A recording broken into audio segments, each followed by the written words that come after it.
Grandes cuestiones de geopolítica. Vamos con el análisis. Ignacio García Valdecasas, embajador de España, bien retirado. Jubilado. Bienvenido, jubilado, efectivamente. Queríamos poner hoy sobre la mesa, ¿no?, esos grandes asuntos que están centrando la atención, esa tensión en Siria, con la participación de aviones rusos, aviones sirios. Ahora mismo, ¿qué lectura está haciendo? Bueno, renace un conflicto que es posiblemente los más complicados que hemos tenido en los últimos años, porque se han juntado una cantidad de factores contradictorios extraordinarios que desde el principio de los primeros momentos, en el año 10, 12, eran incomprensibles y lo van a seguir siendo. Lo que no debemos olvidar es que si no hubiera sido por la intervención rusa en favor de Al-Assad, en favor del gobierno sirio, hoy tendríamos un gobierno yihadista en Siria. Y lo habremos tenido en los últimos años, porque lo que ahora llaman rebeldes, algunas cadenas de televisión o algunos medios de comunicación, son bandas yihadistas. Y tampoco debemos olvidarnos del segundo factor, que nosotros digo siempre, cuando digo nosotros me refiero a los países de la OTAN, a Occidente, lo que llaman los anglosajones de West, fuimos los que ayudamos a las bandas yihadistas contra el régimen de Al-Assad. Eso tampoco se nos debe olvidar. Si no fuera por Rusia, tendríamos un régimen yihadista y nosotros hicimos todo lo posible porque al principio parecía que estábamos ayudando a bandas no yihadistas, pero esas bandas no existían. Y al final todo el armamento y toda la ayuda iba para las bandas yihadistas. Algunas difíciles de entender su situación, como por ejemplo el ISIS.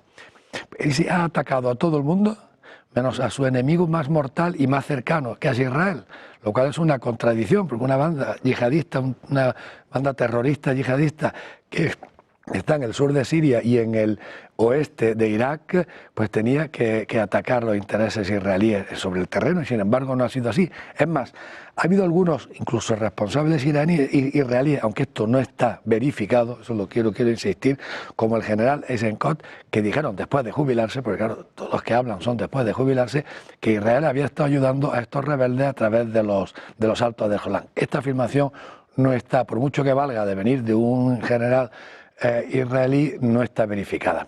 Pero lo que sí se puede decir en este momento, que este estallido sirio no es una casualidad. Las casualidades a veces existen. Yo creo poco en las casualidades, aunque a veces existen. No es una casualidad que esto ocurra en los últimos días de la administración Biden y que esto ocurra cuando la obsesión, eso lo podremos ver en el especial más tarde, más despacio, cuando la obsesión que hoy tiene y el objetivo fundamental de la administración Biden hoy es que Ucrania no colapse hasta el 22 de enero o hasta el 21 de enero, que no colapse durante el mandato de Biden. Y esta es una buena forma de distraer los esfuerzos bélicos rusos, que tiene que ahora que volver al frente sirio para defender al gobierno de Al-Assad, y que si no fuera por esa defensa Rusia, pues efectivamente tendríamos unas bandas yihadistas, terroristas yihadistas, en el poder en Damasco. Pero dice, esto no es casual, decía, hay unos grandes intereses por parte de la administración Biden, pero ¿qué puede desencadenar lo que es el renacer de este conflicto? Bueno, yo creo que no ha habido ninguna razón específica, por eso yo creo que no ha sido una casualidad. Las noticias le echan la responsabilidad a Turquía.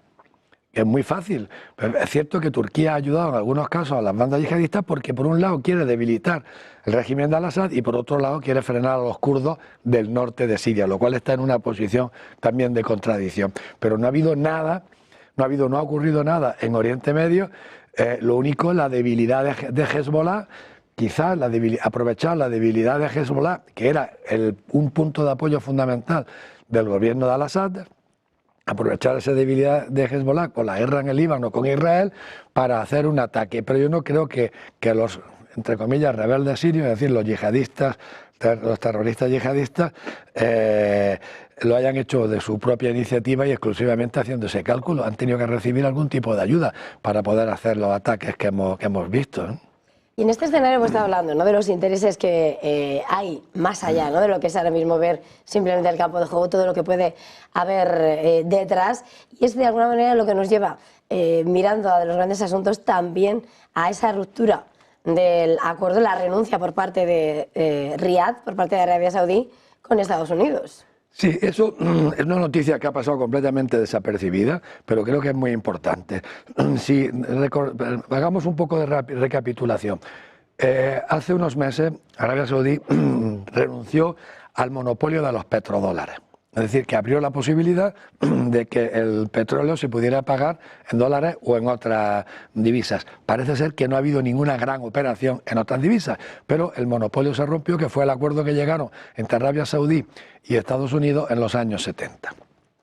Acto seguido se produce el acercamiento de Arabia Saudí a los BRIC, y los BRIC le dan la posibilidad a Arabia Saudí de ser miembro de pleno derecho, no el miembro asociado segunda categoría que se ha creado en la cumbre de Kazán, sino ser miembro.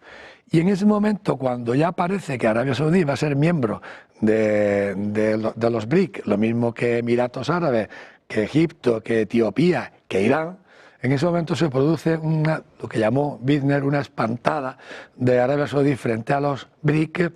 Y en ese momento también coincide con el inicio de negociaciones de un acuerdo de seguridad, casi una alianza militar entre Arabia Saudí y Estados Unidos, en las que Estados Unidos se comprometería a intervenir militarmente si Arabia Saudí es atacada, y a cambio de eso Arabia Saudí normalizaba sus relaciones con Israel, pero una de las condiciones que ponía Arabia Saudí para esa normalización era la solución del problema palestino. Obviamente el problema palestino no se va a solucionar, ni siquiera aunque el precio y el premio sea extraordinario para el gobierno de Netanyahu, como podría ser la normalización de las relaciones con Arabia Saudí, y entonces eso hace imposible el acuerdo con Estados Unidos, por lo menos temporalmente. Al romperse ese acuerdo con Estados Unidos, pues estamos ante una nueva posibilidad de que Arabia Saudí vuelva a acercarse a los BRIC. Y eso coincide con una de las claves que habéis puesto del día, que es las declaraciones un tanto ingenuas de Donald Trump en su propia red social, donde dice que él va a exigir que a los miembros del BRIC se comprometan a no crear una medida alternativa. Lógicamente los BRIC van a hacer todo lo posible por crear una moneda alternativa al dólar, pero no va a ser fácil, eso no va a ocurrir en un breve plazo de tiempo, o será el resultado de una catástrofe. Pero las declaraciones de Trump son, y el que no se comprometa o el que ayude a la creación de una moneda va a recibir los aranceles de un 100%, ha dicho. Claro, es un poco entre una amenaza y una ingenuidad, porque lógicamente los BRIC no van a enseñar sus cartas y desde luego no se van a comprometer a no crear una moneda alternativa al dólar. ¿Que va a ser difícil crearla? Muchísimo. ¿Que en el caso de que lo hagan van a tardar muchos años? Sin duda. Pero bueno, Trump ya ha visto la posibilidad y a lo mejor coincide con un acercamiento ya no muy visible por parte de Arabia Saudí a los BRICS, pero en todo caso eso es algo que veremos en los próximos meses. Si se produce, que yo creo que se va a producir, si se rompe la negociación con Estados Unidos, Arabia Saudí no tendrá más remedio que seguir el camino de los Emiratos Árabes y acercarse a los BRICS. En los próximos meses está claro que va a haber una gran intensidad. Todos los grandes puntos calientes del mapa están muy tensos ahora mismo y hay grandes cuestiones ahora mismo sobre la mesa. Por mirar un poco más hacia Europa y dos asuntos, está la nueva andadura de la Comisión y Ucrania, pero sobre todo quería preguntarle, llevamos 4 noches donde la violencia en Georgia va a más. Veíamos hace un momento con trabajos Antonio Bittner cómo se pretende, ¿no?, declarar ilegal a la oposición, y la tensión ahora mismo va a más en medio de lo que son las voces de oposición, ¿no?, con respecto a no llevar a cabo esa adhesión. Hemos tenido unas elecciones legislativas en Georgia que se han desarrollado con relativa normalidad y que los observadores internacionales la han dado por buena. Se ha producido el triunfo de un partido político que está en desacuerdo con el acercamiento a la Unión Europea. La presidenta de Georgia, que es partidaria de acercarse a la Unión Europea en lugar de acercarse a Rusia, pues se ha enfrentado con el ganador en esas elecciones y yo creo que en ese momento no era lo más oportuno, dada la situación geopolítica actual, a echar leña a cualquier fuego que aparezca en cualquier lugar y animar a la revuelta contra el resultado de las elecciones. Yo creo que había que esperar, ¿sí?, porque se asemeja mucho a lo que ocurrió en Ucrania. Se asemeja mucho, ¿no? Yanukovych ganó las elecciones legalmente, legítimamente, y fue una revuelta popular la que lo echó. Ahora es la presidenta de Georgia la que encabeza la manifestación contra el gobierno salido de las urnas. El país está muy polarizado, Georgia, prácticamente desde la salida de la Unión Soviética, y cualquier causa se convierte en excusa, y valga el juego de palabras, cualquier causa se convierte en excusa para una revuelta violenta y para no respetar las propias reglas del juego. Además, en esa situación no creo que a la Unión Europea le interese importar un Estado donde hay tal falta de consenso social y político y una situación social y económica tan convulsa. Es mi modesta opinión. Pues Ignacio, vamos a tener que terminar. Luego vamos a hablar en ese tiempo de especial. Ignacio García Vallecasas, gracias. Feliz jornada, hasta dentro. Haremos el repaso de los últimos nombramientos de Trump y de la última salida de Biden.